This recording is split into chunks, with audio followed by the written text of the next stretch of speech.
ورنہ مسلمان ان پر فتح حاصل کر کے غلام بنا لیں گے۔ ستاروں کی گردش ہے، نکلو رستم، شاموز نے کہا، اور مسلمانوں کو اپنی جنگی قوت دکھا دو اور انہیں یہ بھی بتا دو کہ ان کا مذہب ایک دھوکے کے سوا کچھ بھی نہیں، یہ کام صرف تم کر سکتے ہو۔ اور جب جالینوس رستم کے سامنے آیا تو رستم کو جیسے پتہ ہی نہیں چل رہا تھا کہ اسے کیا کہے اور کیا نہ کہے۔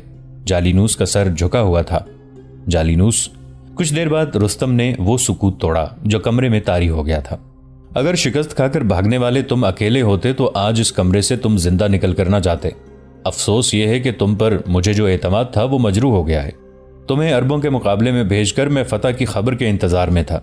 کیا تم بتا سکتے ہو کہ مسلمانوں میں وہ کون سی طاقت ہے جو ہم میں نہیں؟ دہشت، جالینوس نے کہا، یہ ایک ایسی چیز ہے جو ہماری فوج میں ہے، مسلمانوں میں نہیں۔ یہ دہشت ہمارے ان اپنے سپاہیوں نے پھیلائی ہے جو مسلمانوں سے شکست کھا کر واپس بھاگ آتے ہیں۔ میں سقاتیہ کے میدان جنگ سے اس وقت نکلا تھا جب میرے سپاہی گیدڑوں کی طرح بھاگ نکلے تھے۔ میرا جذبہ اور حوصلہ قائم ہے۔ میں نے شکست کھائی ہے لیکن میں نے شکست کو قبول نہیں کیا۔ میں اس وقت تک چین سے نہیں بیٹھوں گا جب تک شکست کا انتقام نہیں لے لوں گا۔ رستم نے جالینوس کے ساتھ کوئی اور بات نہ کی۔ اس نے حکم دیا کہ اس کے جو اعلیٰ فوجی افسر یہاں موجود ہیں انہیں محل کے باہر بلایا جائے۔ اس نے فوج کے چھوٹے بڑے عہدیداروں کو بھی بلایا۔ رستم باہر نکلا۔ رستم کی پوزیشن تو کمانڈر ان چیف جیسی تھی، لیکن عملاً فارس کا بادشاہ وہی تھا۔ پران چونکہ شاہی خاندان کی عورت تھی اس لیے ملکہ اسی کو بننا تھا۔ اس نے تمام کے تمام امور سلطنت رستم کے حوالے کر دیے تھے۔ فوج کے جرنیل اور ان سے چھوٹے عہدوں کے افسر رستم کی اس حیثیت اور اختیارات سے آگاہ تھے، اس لیے اسے بادشاہ سمجھ کر اس کی تعظیم کرتے تھے۔ رستم جب باہر نکلا تو ملکہ فارس پوران اس کے ساتھ تھی اور اس کے پیچھے جالینوس تھا۔ کیا اسے تم ملکہ کہو گے؟ ایک فوجی افسر نے اپنے ساتھ کھڑے افسر کے کان میں کہا۔ رستم نے اسے بیوی بنا رکھا ہے۔ کون نہیں جانتا، دوسرے افسر نے کہا۔ رستم اب وہ رستم نہیں رہا جو میدان جنگ کا بادشاہ تھا، یہ اب فارس کا بادشاہ بن گیا ہے۔ رستم قریب آیا تو تمام فوجی افسر تعظیم میں جھک گئے۔ یہ بتانے کی ضرورت نہیں کہ آدھا فارس مسلمانوں کے قبضے میں چلا گیا ہے، رستم نے کہا۔ صرف انہی جرنیلوں نے عرب کے مسلمانوں سے شکست نہیں کھائی جو ان کے مقابلے میں لڑے نہیں۔ جابان، مروان، نرسی، جالینوس، کیا یہ شکست کھانے والے جرنیل تھے؟ رستم نے خاموش ہو کر ایک سرے سے دوسرے سرے تک سب پر نظریں دوڑائیں، پھر بولا، اب میں خود کسی جرنیل سے نہیں کہوں گا کہ فوج کی کمان لے اور عربوں کو فارس سے نکالے۔ تم بتاؤ اب کون جائے؟ تاریخ میں رستم کے یہ الفاظ تحریر ہیں۔ تمہارے خیال میں کون اجمی عربوں پر غالب آ سکتا ہے؟ بہمن جادویہ، بہت سی آوازیں اٹھیں۔ ہاں، عربوں پر بہمن جادویہ ہی غالب آ سکتا ہے۔ بہمن جادویہ کا نام ذوالحاجب تھا۔ بہمن ایک خطاب تھا جو اسے جارحانہ اور جرأت مندانہ قیادت کے صلے میں ملا تھا۔ رستم بھی اس کی بہادری کا قائل تھا۔ بہمن وہاں موجود تھا۔ رستم نے اسے آگے بلایا۔ مسلمانوں کی نفری 10,000 سے کم ہو سکتی ہے، زیادہ نہیں ہوگی، رستم نے کہا۔ تم اس سے 3 گنا 4 گنا نفری کی فوج لے جاؤ، وہ تمہیں دریا کے کنارے ملیں گے۔ انہیں فرات میں ڈبو کر دم لینا تمہارا کام ہے۔ رستم نے جالینوس کی طرف دیکھا اور اسے کہا، تم بھی بہمن کے ساتھ جاؤ گے جالینوس، اور یاد رکھو اب اگر تم نے میدان میں پیٹھ دکھائی تو میرے سامنے نہ آنا۔ اپنی تلوار اپنے پیٹ میں گھونپ لینا ورنہ میری تلوار تمہاری گردن کاٹ دے گی۔ زرتشت کی قسم، جالینوس نے بلند آواز سے کہا۔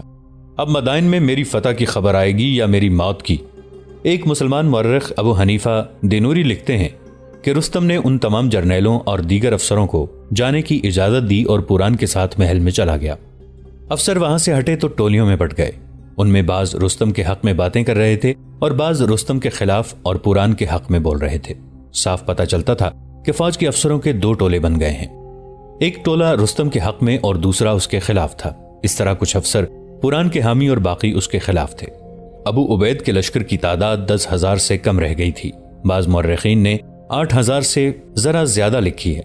کئی مجاہدین شہید ہوئے اور ایسے زخمیوں کی بھی تعداد کچھ کم نہ تھی جن کے زخموں نے انہیں لڑنے سے معذور کر دیا تھا۔ سقاتیہ کی لڑائی کے بعد ابو عبیدہ اپنے لشکر کو دریائے فرات کے کنارے قصن ناطف کے مقام پر لے گئے تھے۔ لشکر اگلی لڑائی کے لیے آرام اور تیاریاں کر رہا تھا۔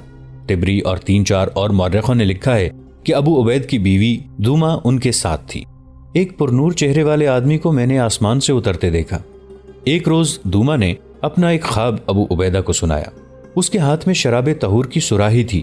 میں نے دیکھا کہ آپ نے اور بہت سے اہل ثقیف نے اس سراہی سے شراب طہور پی۔ اس کے فوراً بعد میری آنکھ کھل گئی۔ اشارہ صاف ہے، ابو عبید نے اپنی بیوی سے کہا۔ میں اور وہ اہل ثقیف جنہوں نے شراب طہور پی ہے جام شہادت نوش کریں گے۔ اللہ نے یہ واضح اشارہ اس لیے دیا ہے کہ میں اپنی سپہ سالاری کے جانشین مقرر کر دوں، کہیں ایسا نہ ہو کہ شہادت مجھے جانشین مقرر کرنے کی مہلت ہی نہ دے۔ انہوں نے اسی روز جانشین مقرر کر دیے کہ وہ شہید ہو جائیں تو فلاں کمان اور پرچم سنبھال لے، اس کے بعد فلاں، اور اسی طرح انہوں نے متعدد سالاروں کو بتا دیا کہ کون کس کے بعد کمان سنبھالے گا۔ بہمن جادویہ بڑی شان سے فوج لے کر مدائن سے نکلا۔ مدائن کی ساری آبادی باہر نکل آئی تھی اور بازو لہرا لہرا کر اور نعرے لگا لگا کر اپنی فوج کو رخصت کر رہی تھی۔ ملکہ پوران اور رستم گھوڑوں پر سوار شہر کے دروازے کے باہر کھڑے فوج کو الوداع کہہ رہے تھے۔ دونوں مسکرا رہے تھے۔ مسلمان تم سے زیادہ بہادر نہیں، ملکہ پوران اپنے سامنے سے گزرتی ہوئی فوج سے بار بار کہہ رہی تھی۔ تم فاتح واپس آؤ گے۔ مورخ لکھتے ہیں کہ مدائن سے فوجیں مختلف محاذوں کو جاتی ہی رہتی تھیں اور بارہا گئی تھیں، لیکن ایسی شان و شوکت سے پہلی بار فوج کو رخصت کیا گیا جس طرح بہمن یادویہ اور جالینوس کے دستوں کو رخصت کیا جا رہا تھا۔ رستم اور پوران کچھ دور تک اس فوج کے ساتھ گئے اور ایک ٹیکری پر کھڑے ہو کر ان دستوں کو رخصت کیا۔ ان دستوں میں گھڑ سوار زیادہ تھے اور ان کے ساتھ ہاتھی بھی تھے۔ یہ پہلا موقع تھا کہ مسلمانوں کے خلاف ہاتھی لے جائے جا رہے تھے۔ کسی بھی مورخ نے ہاتھیوں کی تعداد نہیں لکھی۔ کچھ اشارہ ملتا ہے کہ ان کی تعداد ہزاروں میں نہیں سینکڑوں میں تھی۔ یہ تو تقریباً ہر مورخ نے لکھا ہے کہ ان میں ایک ہاتھی سفید تھا جو عام ہاتھی سے 1.5 گنا قوی ہیکل تھا۔ ان ہاتھیوں کی شان ہی نرالی تھی۔ ان پر ہودے کسے ہوئے تھے جن میں تیر انداز اور نیزوں والے کھڑے تھے، اور ہر ایک کی گردن پر ایک ایک مہاوت بیٹھا تھا۔ ہر ہاتھی کے ساتھ بڑے بڑے گھنٹے بدے ہوئے تھے جو بجتے تو بہت اونچی آواز دیتے تھے۔ سینکڑوں ہاتھیوں کے گھنٹوں کی تعداد 1,500 کے لگ بھگ تھی۔ گھنٹوں کی آوازوں سے کانوں پڑی آواز سنائی نہیں دیتی تھی۔ ہر ہاتھی کے دونوں پہلوؤں سے لوہے کی زنجیریں لٹک رہی تھیں۔ ان زنجیروں کی وجہ سے ہاتھی کے پیٹ پر تلوار کا وار نہیں کیا جا سکتا تھا۔ ان ہاتھیوں کو جنگی تربیت دی گئی تھی اور انہیں خوراک اتنی زیادہ دی جاتی تھی کہ ہر وقت مستی کی حالت میں رہتے تھے۔ یہ ہاتھی سندھ کے اس وقت کے راجا نے فارسیوں کو بھیجے تھے۔ اس کے کچھ عرصہ بعد فارس کے بادشاہ کی فرمائش پر راجہ داہر نے بھی کچھ ہاتھی بھیجے تھے۔ ذوالحاجب جالینوس نے بہمن جادویہ سے پوچھا، رستم اور ملکہ فارس کے گٹھ جوڑ کے متعلق تمہارا کیا خیال ہے؟ میرے خیال کی کیا پوچھتے ہو جالینوس، بہمن جادویہ نے کہا۔ میں نے فوج میں ایک بڑی ہی خطرناک تبدیلی دیکھی ہے۔ کچھ لوگ رستم کے حامی ہیں اور کچھ پوران کے۔ رستم کے پوران پر اور پوران کے حامی رستم پر شکست کا الزام لگاتے ہیں۔ میں نے بھی یہی دیکھا ہے، جالینوس نے کہا۔ مجھے خطرہ محسوس ہو رہا ہے کہ وہاں خانہ جنگی شروع ہو جائے گی۔ میں ذاتی طور پر پوران کو پسند کرتا ہوں۔ کسریٰ کے خاندان کی یہ واحد عورت ہے جس نے سلطنت فارس کے تحفظ اور توسیع کی طرف توجہ دی ہے، اور خاندان میں تخت و تاج پر جو لڑائیاں شروع ہو گئی تھیں وہ بند کرائی ہیں۔ میں بھی مدائن میں خانہ جنگی کے آثار دیکھ رہا ہوں، بہمن جادویہ نے کہا۔ شاہی خاندان میں کچھ اور ہی سیاست چل پڑی ہے۔ پوران کے خلاف یہ شکایت ہے کہ وہ رستم کی ہو کے رہ گئی ہے۔ ہمیں اپنا فرض ادا کرنا ہے، جالینوس نے کہا، لیکن ہمیں مدائن پر نظر رکھنی پڑے گی، بہمن جادویہ نے کہا۔ میں پیچھے اپنے 2 جاسوس چھوڑ آیا ہوں، وہ مجھے مدائن کے حالات سے آگاہ رکھیں گے۔ ابو عبید قصن ناطف کے قریب خیمہ زن تھے۔ قصن ناطف قلعہ بند قصبہ تھا۔ ابو عبید اپنے لشکر کو اس قلعے میں لے گئے۔ وہیں انہیں اطلاع ملی کہ مدائن سے فارسیوں کی فوج آ رہی ہے۔ ابو عبید نے اپنے سالاروں مثنہ بن حارثہ اور سلیط رضی اللہ عنہ بن قیس کو بلایا اور انہیں بتایا کہ آگے جا کر دیکھ بھال کرنے والے اپنے آدمیوں نے بتایا ہے کہ مدائن سے فوج آ رہی ہے جس کا رخ ادھر ہی ہے۔ اور میرے رفیقو، ابو عبید نے کہا، اس فوج کے ساتھ ہاتھی بھی ہیں۔ میں صرف ہاتھیوں سے ڈرتا ہوں۔ ڈر یہ ہے کہ ہمارے آدمیوں نے ابھی تک ہاتھی دیکھے ہی نہیں، وہ ڈر جائیں گے۔ ہم اپنے آدمیوں کو بتا دیں گے کہ ہاتھی کی جسامت اور شکل و صورت سے نہ ڈریں، مثنہ بن حارثہ نے کہا، اور انہیں یہ بھی بتا دیں گے کہ ہاتھیوں کی سونڈیں کاٹنے کی کوشش کریں، تیر اندازوں کو آگے کریں گے۔ سلیط رضی اللہ عنہ بن قیس نے کہا، جو ہاتھی زخمی ہوگا وہ پیچھے کو بھاگے گا اور اپنی فوج کو رونتا پھرے گا۔ اللہ ہمارے ساتھ ہے، ابو عبید نے کہا۔ سب کو بتا دینا کہ ہاتھی آ رہے ہیں اور ان سے ڈریں نہیں۔ دوسری بات یہ ہے کہ ہمیں قلعہ بند ہو کر نہیں لڑنا چاہیے۔ میں اس لیے کہہ رہا ہوں کہ قلعہ چھوٹا ہے اور مضبوط بھی نہیں، دروازے ہاتھیوں کی ٹکروں سے ٹوٹ جائیں گے۔ فارسی اندر آ گئے تو ہمارے لیے لڑنے کی جگہ تنگ ہوگی، اور خطرہ یہ بھی ہے، مثنہ بن حارثہ نے کہا، کہ اس جگہ کے لوگوں کا کچھ بھروسہ نہیں۔ اب ہمارے وفادار بنے ہوئے ہیں، ہو سکتا ہے اپنی فوج کو دیکھ کر ہمارے دشمن ہو جائیں اور برچیاں تلواریں لے کر ہماری پیٹھ پر وار کرنے شروع کر دیں۔ لشکر کو فوراً باہر نکالو، سپہ سالار ابو عبید نے کہا، اور شہر کے دروازے بند کر دو۔ سارے شہر کو حکم سنا دو کہ شہر کا کوئی آدمی، عورت یا بچہ شہر سے باہر نہ نکلے۔ دوستو، آج کے لیے اتنا ہی۔ اسی کہانی کی اگلی قسط کے ساتھ بہت جلد حاضر ہوں گے۔ نیچے کامنٹ سیکشن میں اپنی رائے کا اظہار ضرور کیجیے گا۔ ہمارے اس چینل کو سبسکرائب کر کے نیچے موجود بیل آئیکن کو بھی ضرور کلک کیجیے گا۔ اگلی ملاقات تک کے لیے ہمارا اور آپ کا اللہ نگہبان۔